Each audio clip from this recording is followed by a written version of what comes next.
Good morning. Today we are going to see the neurovascular structures of the forearm. Okay. So in the flexor compartment, okay, so this part is the forearm. Okay, it is covered with the deep fascia, that is also called as antebrachial fascia, and many septa they extend into the inside the forearm from the deep surface of the antebrachial fascia, and they pass between the muscles to reach the bones. Okay, that is radius and ulna, and we divide the forearm into two compartments: anterior compartment, that is also called as flexor compartment, and posterior compartment, that is also called as extensor compartment.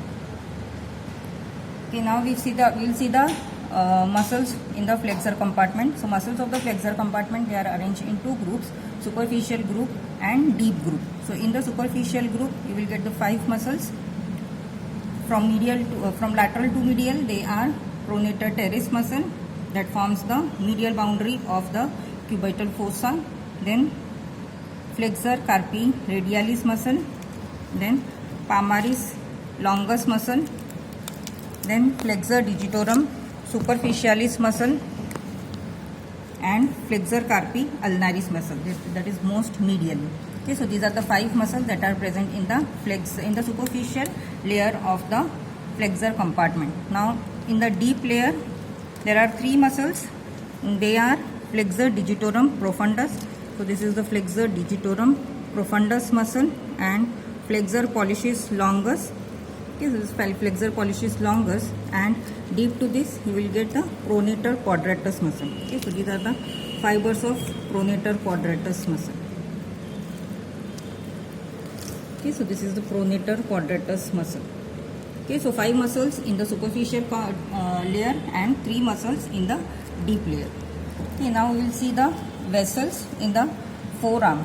So major vessels in the forearm, they are ulnar artery and radial artery, that are the branches from the brachial artery. But these 2 arteries, they are engaged with supplying the hand, and the blood supply to the forearm is by the branch from the ulnar artery, that is the common interosseous artery. So this common interosseous artery divides into anterior interosseous artery and posterior interosseous artery. Anterior interosseous artery, it supplies the flexor compartment or anterior compartment of the forearm, and posterior interosseous artery, it supplies the extensor compartment of the forearm. Now we'll see the vessels one by one. So first of all, we will see the radial artery. So this is the radial artery, that is the branch from the brachial artery. So we have seen the brachial artery in the previous dissection. So this is the brachial artery, that is the continuation of the axillary artery, and it reaches the cubital fossa lateral to the median nerve. Okay, so this most medial structure in the cubital fossa is median nerve, and lateral to this is the brachial artery. Now in the cubital fossa, after reaching the lateral side of the head of the radius, it divides into 2 branches: radial artery, that lies laterally, and ulnar artery lies medially.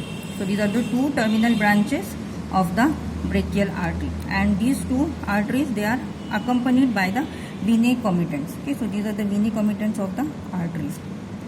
So radial artery, after its emergence at the level of the lateral part of the neck of the radius, it runs downwards, making a lateral convexity, and it runs vertically downwards, and here it is covered with the brachioradialis in the upper part, and in the lower part it is only covered with the skin, superficial fascia and deep fascia. So it is and it can be palpable at the wrist joint in front of the it is palpable in front of the lower end of the anterior surface of the radius.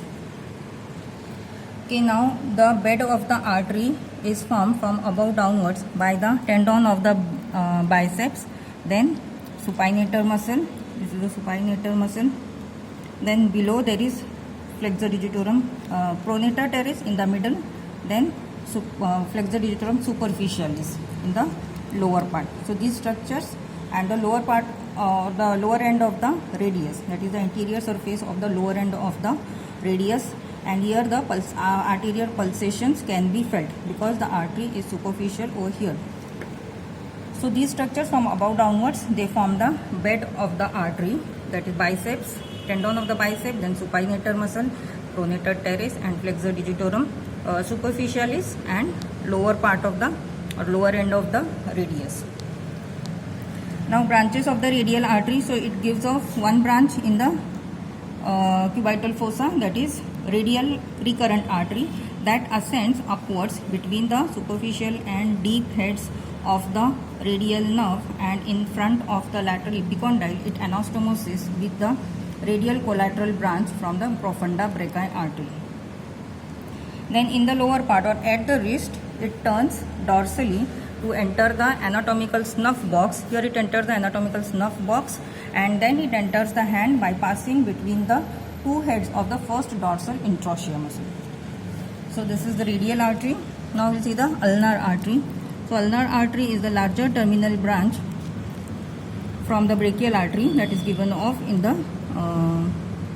cubital fossa, just lateral to the neck of the radius. Okay, then it runs downwards deep to the ulnar head of the pronator teres. Okay, so this is the ulnar head of the pronator teres, where it is separated from the median nerve. Okay, so this is the median nerve, and this is the ulnar head of the pronator teres, and this is the ulnar artery. Okay, so this ulnar head of the pronator teres, it separates these two structures.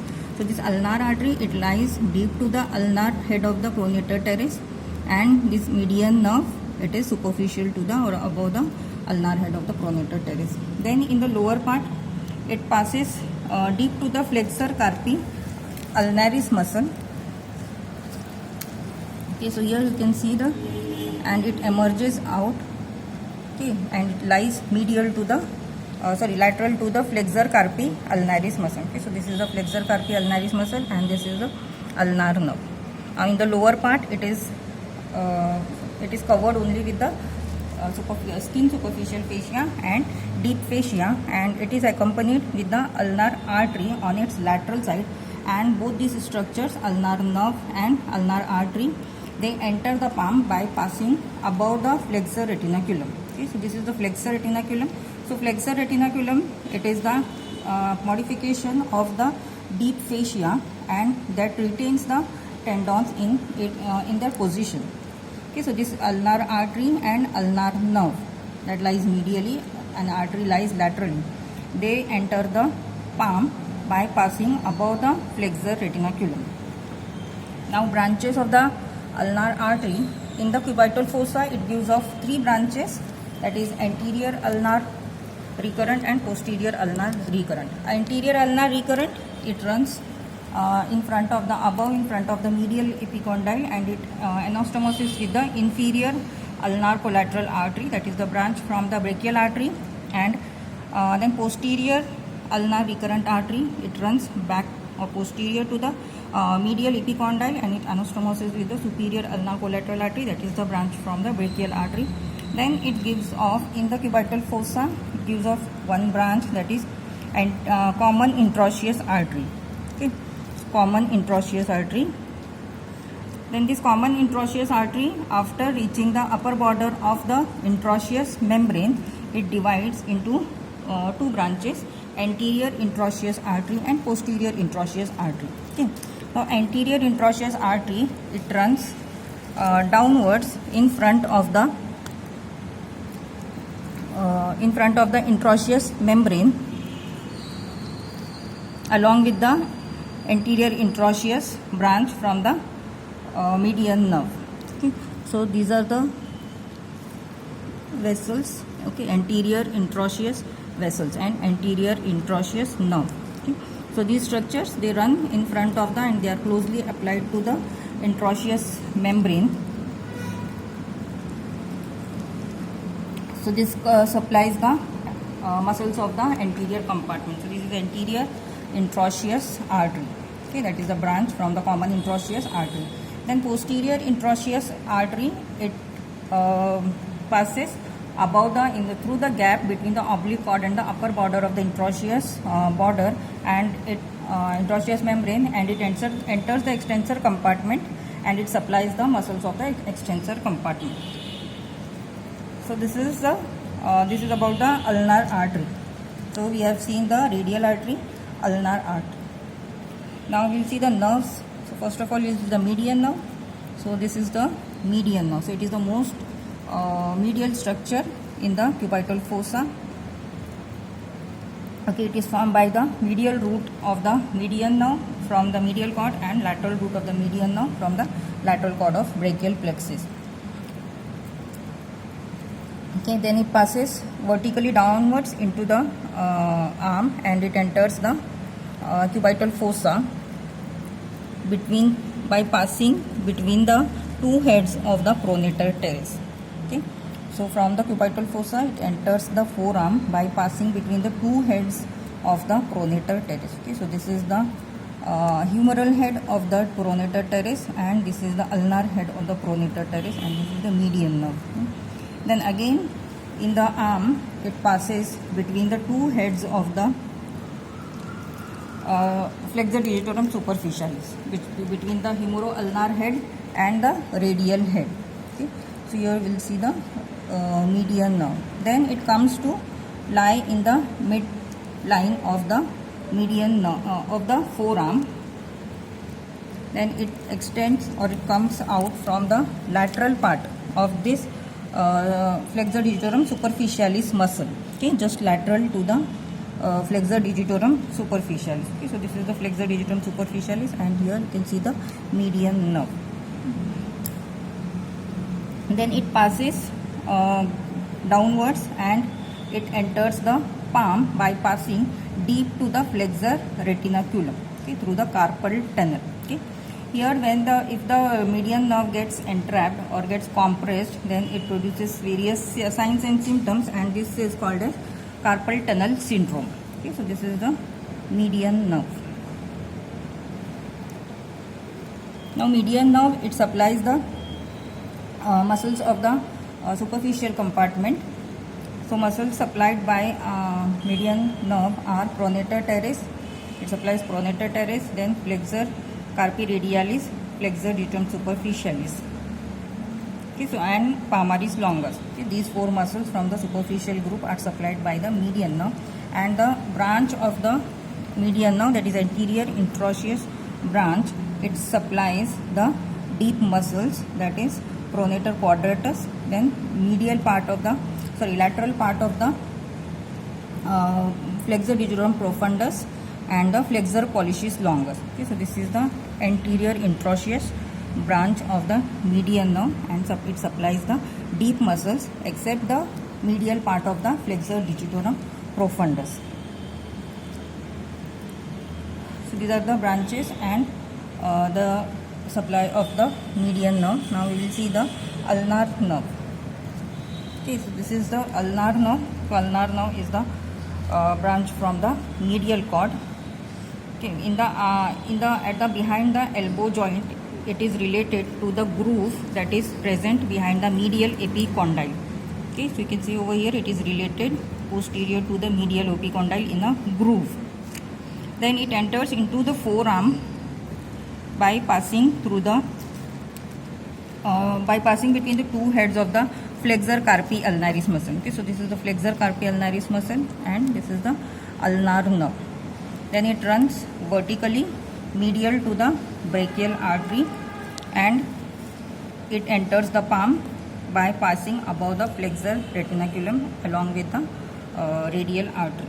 Okay, so this is radial artery and ulnar artery and ulnar nerve. Okay, so these two structures, they pass above the flexor retinaculum and they enter the palm. Then here ulnar nerve, it divides into superficial and deep branches.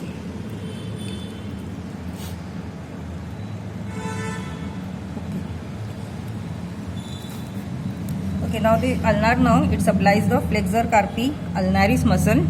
Okay, so this is the flexor carpi ulnaris muscle and the medial part of the flexor digitorum profundus. Okay, medial part of the flexor digitorum profundus. So these are the branches in the forearm. Now we will see the radial nerve. Okay, so radial nerve, it is the continuation of the posterior cord of the brachial plexus. It enters the spiral groove along with the profunda brachii artery. Then it pierces the lateral intermuscular septum, and it appears in the front of the arm, in front of the medial lateral epicondyle. Here it divides into two branches, that is superficial branch and deep branch. Okay, so these are the two branches of the radial nerve. Okay, so this is the radial nerve, and in front of the lateral epicondyle it divides into two branches, superficial and deep. Now the deep branch, it is also called as posterior interosseous nerve. It passes between the two strata of the supinator muscle. Okay, so this is the supinator muscle, and it enters the posterior compartment of the forearm to supply the extensor muscles of the extensor compartment. So it is also known as posterior interosseous nerve. And anterior interosseous nerve we have seen here in that is the branch from the median nerve. Now the superficial branch, it lies in the middle third, it lies lateral to the brachioradialis, and about 5 centimeter above the wrist joint it pierces the deep fascia, and it becomes cutaneous to supply the dorsum of the hand. Okay, so this is all about the vessels and nerves. So we have seen the brachial artery, its two terminal branches, radial artery, then ulnar artery. Okay, so these two arteries, they supply the major part of the hand, and the branch from the ulnar artery, that is the common interosseous artery that divides into anterior interosseous and posterior interosseous. These two arteries, they supply the flexor and extensor compartment of the forearm. Then we have seen the median nerve. Okay, so this is the median nerve. Then we have seen the ulnar nerve, and we have seen the radial nerve. Thank you.